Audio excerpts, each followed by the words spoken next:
ابو हुरैरा का कबूल इस्लाम।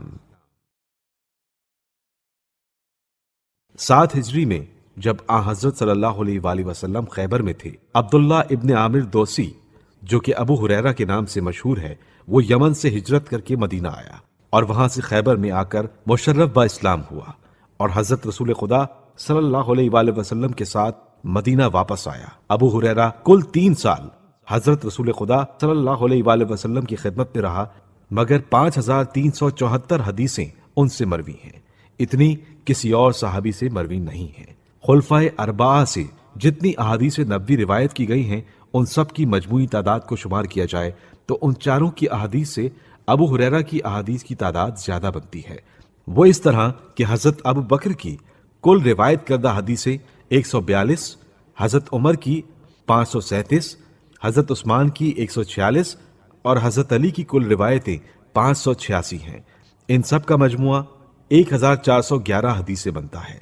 अगर इन 1411 अहादीस को अबू हुरैरा की रिवायत करदा अहादीस के मुकाबले में रखा जाए तो हर 100 में 27 हदीसें चारों खुलफा की होती हैं और 73 हदीसें अकेले अबू हुरैरा की। अब हर इंसाफ पसंद अपनी अकल से काम लेकर फैसला करे कि अबू हुरैरा सबसे आखिर में इस्लाम लाने वाले और बेनाम व निशान, उनकी इतनी हदीसें, और खुलफाए अरबा जो सबसे पहले इस्लाम डाले वालों में से थे, हजरत रसूल खुदा से एक मुद्दत तक कस्बे फैज किया, शरई अहकाम मुरतब करते वक्त जो पैगंबर अकरम की खिदमत में हाजिर रहे, 13 बरस सफर और हजर में अक्सर औकात खिदमत रसूल खुदा में रहे, इस्लाम को फैलाने और अहकाम की तबलीग में अपना किरदार अदा किया। फिर क्यों कर मुमकिन है कि एक तने तन्हा अबू हुरैरा की हदीसें उन सब की मजमूई हदीसों से कई गुना ज्यादा हों। खुदा के लिए अरबाब अक्ल इस सवाल का जवाब दें। सूरज का पलट आना।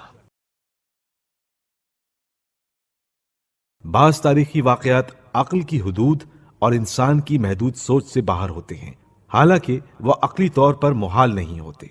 उनमें से कुछ का ताल्लुक अहले बैत अलैहिमुस्सलाम के फजाइल के साथ है और ये अमूर सही और मुतवातिर अहादीस से साबित शुदा है। उन तारीखी वाकयात में से एक वाकया रद्द शम्स है जो फरीकैन की किताबों में कसरत से बयान किया गया है, और ऐसे वाकयात बहुत से अंबिया और औलिया को पेश आए हैं, जैसे अल्लाह के नबी हजरत सुलेमान इब्न दाऊद, हजरत यूशा इब्न नून और इमाम हजरत अली इब्न अबी तालिब अलैहिस्सलाम। अस्मा बिनते उमैस रजी अल्लाह ताला अन्हा से रिवायत है कि एक रोज मैं और अमीरुल मोमिनीन मस्जिद फजी, जिसे मस्जिद रद्द शम्स भी कहा जाता है, में बैठे थे कि आप अलैहिस्सलाम ने जमीन के एक हिस्से की तरफ इशारा करते हुए फरमाया कि अस्मा, क्या जमीन के इस बैठे हुए हिस्से को देख रही हो? तो मैंने अर्ज किया, हाँ या अमीरुल मोमिनीन।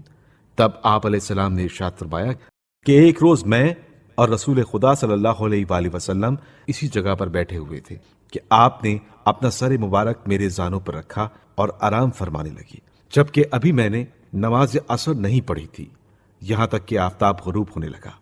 जब आप सल्लल्लाहु अलैहि वसल्लम बेदार हुए तो फरमाया, ए अली, तुमने नमाज पढ़ ली? अर्ज किया, नहीं या रसूल अल्लाह, मैं नहीं पढ़ सका क्योंकि आपका सर मुबारक मेरे जानू पर था। उस वक्त पैगंबर खुदा ने दुआ की, पालने वाले अली तेरी और तेरे पैगंबर की इताअत में थे, लिहाजा सूरज को वापस भेज दे।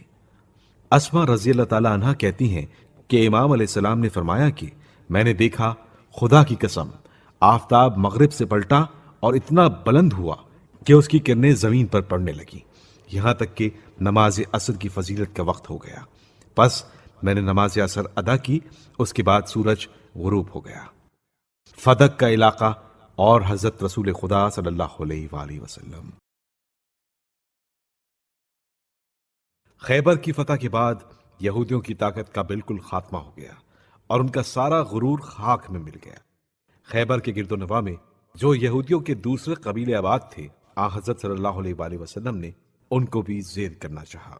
हजरत अली अलैहिस्सलाम जब फौज लेकर उनके पास पहुंचे तो उन्होंने शौकत इस्लाम से मरूब होकर बगैर किसी लड़ाई के सुलह कर ली और फदक का इलाका आ हजरत सल्लल्लाहु अलैहि वसल्लम की नजर कर दिया। चूंकि ये जागीर बगैर किसी जंग के हाथ आई थी, लिहाजा ये खालिसा रसूल करार पाया। इसमें आम मुसलमानों का कोई हक नहीं था। یہ جاگیر آ حضرت صلی اللہ علیہ وآلہ وسلم ہی کے قبضے میں چلی آ رہی تھی، لیکن حکم الہی ہوا کہ اے رسول وآت ذا القربى حقہ، اور قرابت داروں کو ان کا حق دے دو۔ اس حکم کے نازل ہوتے ہی آ حضرت صلی اللہ علیہ وآلہ وسلم نے اس علاقے کو اپنی پیاری بیٹی حضرت فاطمہ زہرا علیہ السلام کے نام ہبا کر دیا۔ چنانچہ سیدہ علیہ السلام اس پر برابر تصرف کرتی رہیں، لیکن افسوس ہے کہ آ حضرت صلی اللہ علیہ وآلہ وسلم کی وفات کے بعد جب حضرت ابو بکر خلیفہ ہوئے تو انہوں نے فدق کو عام مسلمانوں کا حق قرار دے کر دختر رسول کے قبضے سے نکال لیا اور جناب سیدہ کو فدق سے محروم کر دیا۔